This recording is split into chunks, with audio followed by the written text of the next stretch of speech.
Here is something nobody talks about.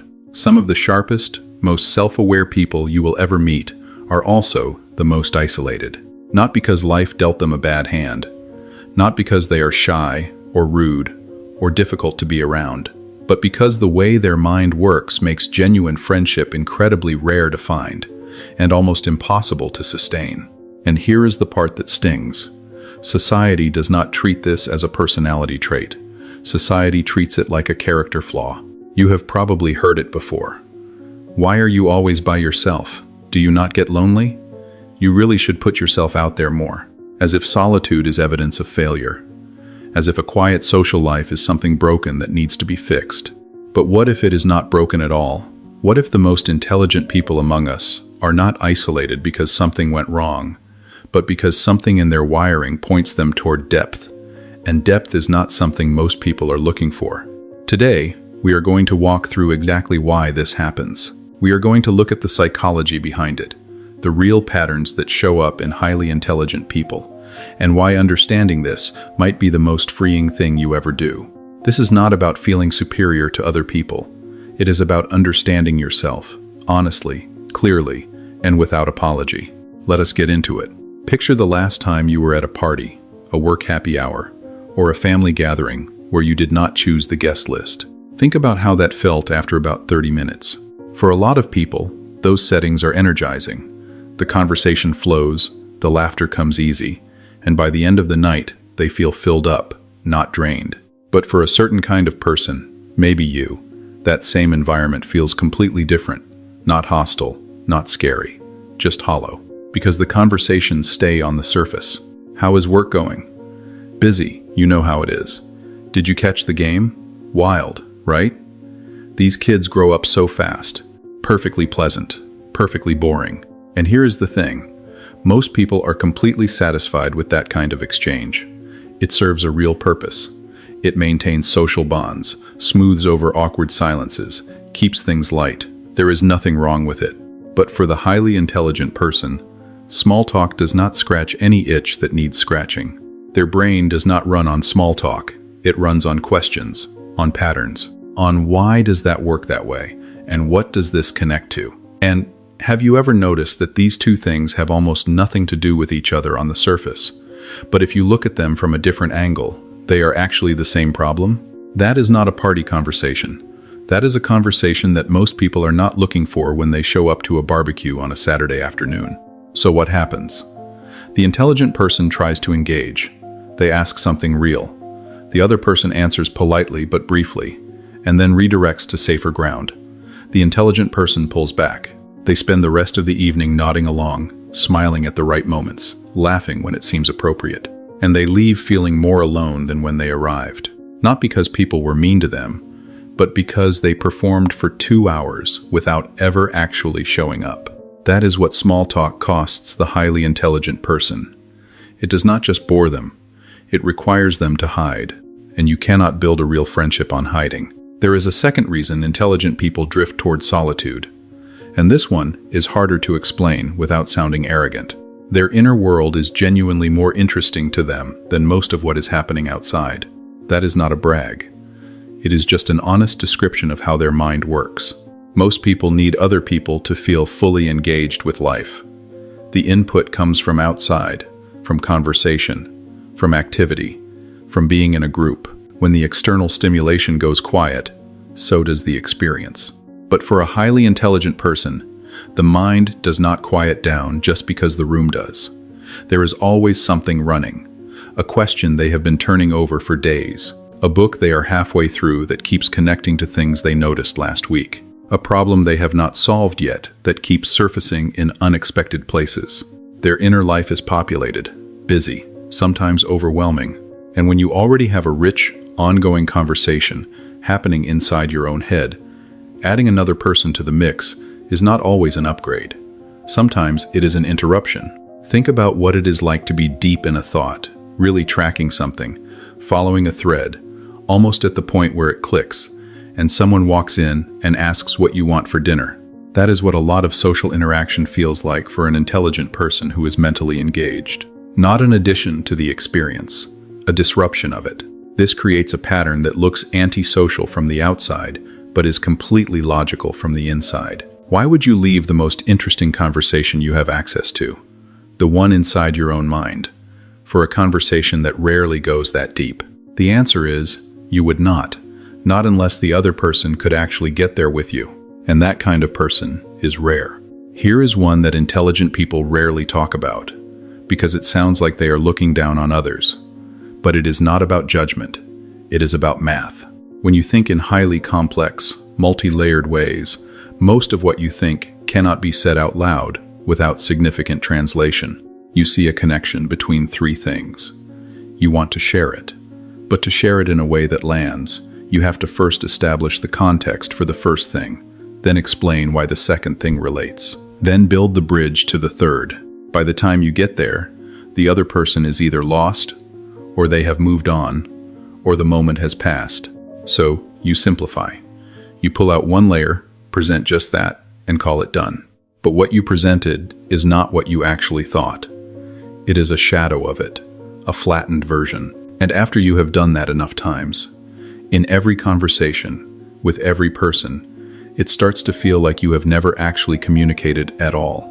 You have been giving people summaries of your mind for so long that even you have forgotten what the full version sounds like.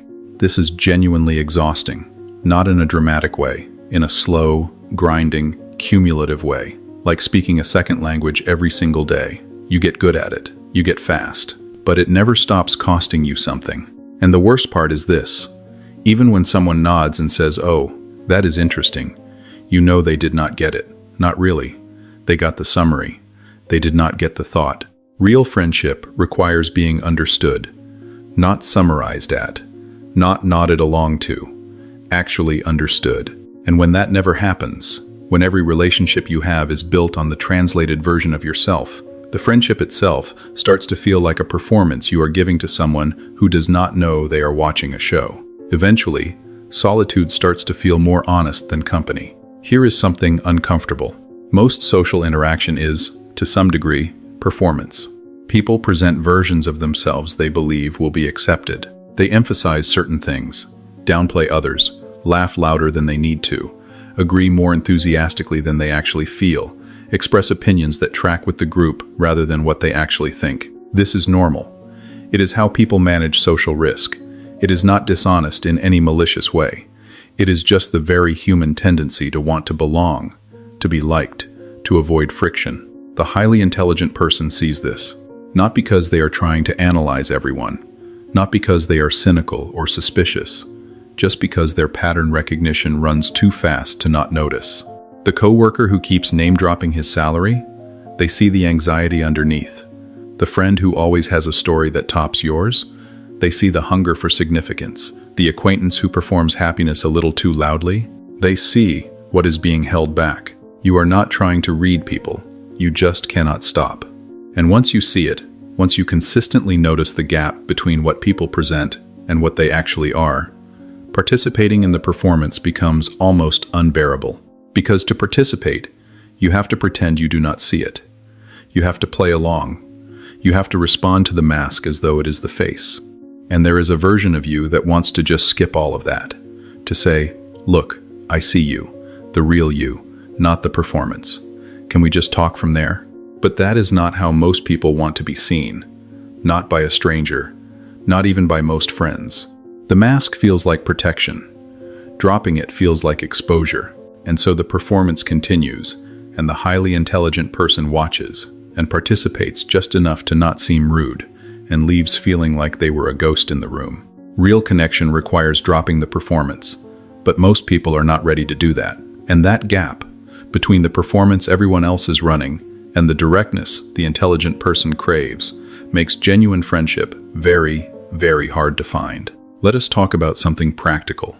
Friendships require maintenance, regular contact, checking in, making plans, being present, showing up even when it is inconvenient. For people who gain energy from social interaction, this is not a cost, it is actually a reward. They leave a gathering feeling recharged. The work of maintaining the relationship is more than paid for by what they get back. But for a large portion of highly intelligent people, the math runs in the opposite direction. Social interaction, even good, enjoyable social interaction, costs energy, real energy, the kind that takes time to restore. This is not social anxiety. It is not fear. It is just how the nervous system of an introverted, deeply processing person works. They leave social situations needing to recover. An hour of real conversation might require 2 hours of quiet afterwards. A full day with other people might require a full day alone to feel like themselves again. Now, layer that against the expectations of modern friendship.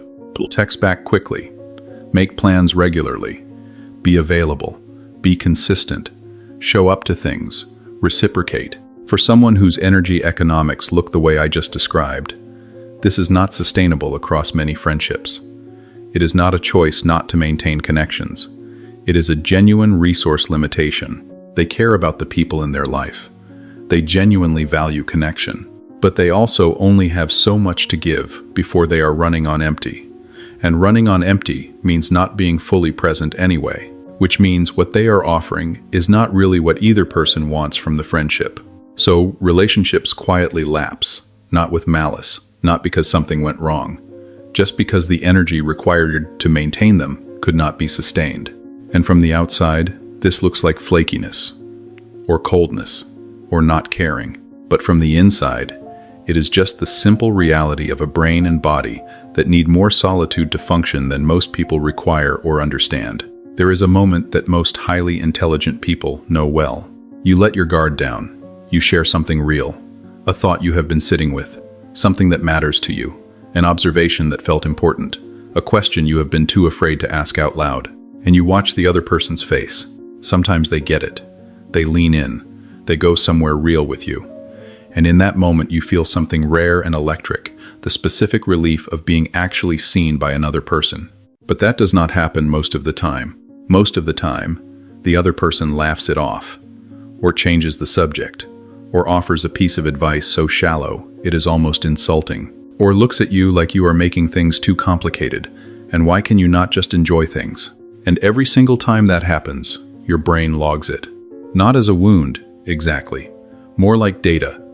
Confirmation of a pattern that was already forming. The pattern that says, showing your actual self to most people does not go well. So you stop. Gradually, carefully, so gradually you hardly notice it happening. You start editing yourself down before you speak. You offer the safe version, the agreeable version, the version that does not risk that look on someone's face. And the friendship survives. But you are not really in it anymore. You are a curated version of yourself, carefully managed, successfully maintaining the connection by disappearing inside it. And at some point, the silence of being alone with your actual thoughts starts to feel infinitely more honest than the company of people who have only ever met your edited self. That is not bitterness. That is a rational conclusion drawn from repeated experience, and it leads directly to the next truth. Here is something that changes the equation entirely. Most people are so accustomed to surface-level connection that they do not know what they are missing. They have never had a conversation that left them shaking a little. Never felt the specific shock of being fully understood by another human being. Never experienced the thing that happens when two minds meet at the same level and build something together that neither could have built alone. When you have never had that, the friendships you have seem like enough. But the highly intelligent person has usually had it, even just once, even just briefly. Maybe it was a late-night conversation in college that went somewhere neither person expected.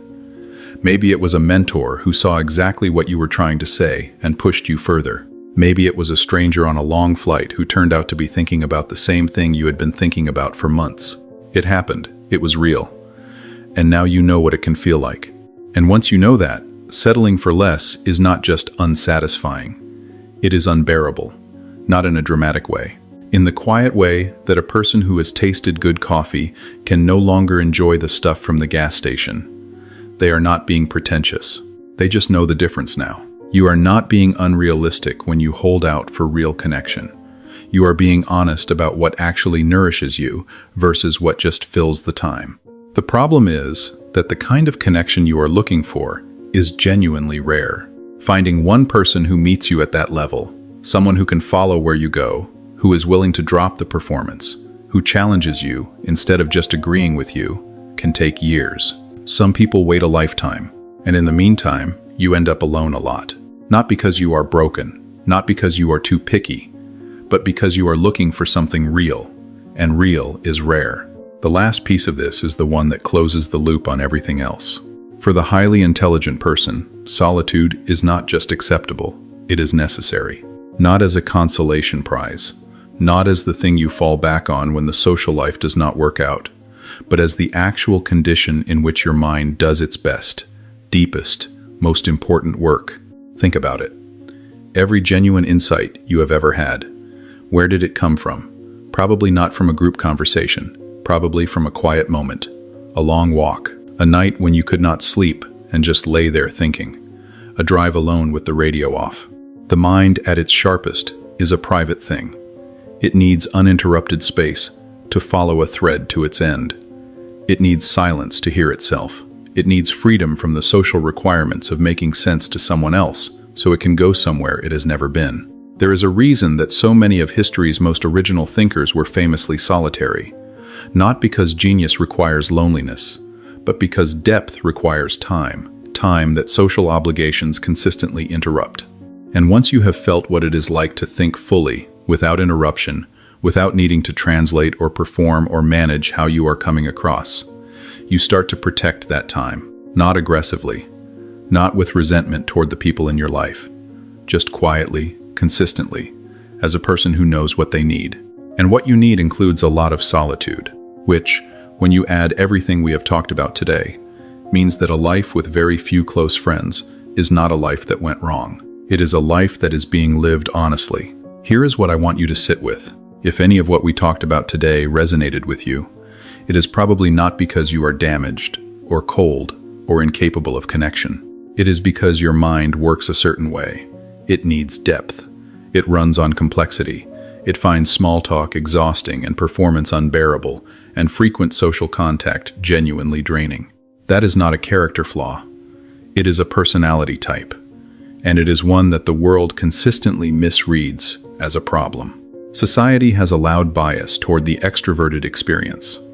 The person with a full social calendar, the group chat that never stops, the life that is always surrounded by people, that gets coded as healthy, successful, happy. And the person who is comfortable alone, who has a handful of deep friendships or maybe none at all, who spends a lot of time in their own head and genuinely prefers it, that gets coded as lonely, broken, sad. But what if that coding is just wrong? What if some people are genuinely more complete in solitude than they are in a crowd? What if a rich inner life is not a substitute for connection, but is itself a form of connection to ideas, to meaning, to the version of yourself that only shows up when no one else is watching? And what if the one or two real, deep friendships that an intelligent person maintains over the course of a lifetime are worth more than 100 acquaintances who only ever knew the edited version? You do not owe anyone a busier social life than the one that actually fits you. You do not have to perform connection to convince people you are okay. You are allowed to be someone who needs a lot of solitude, keeps a very small circle, and finds more meaning in a single honest conversation than in a year of small talk. That is not loneliness. That is knowing who you are. And knowing who you are, really, clearly, without apology. That might just be the rarest thing of all.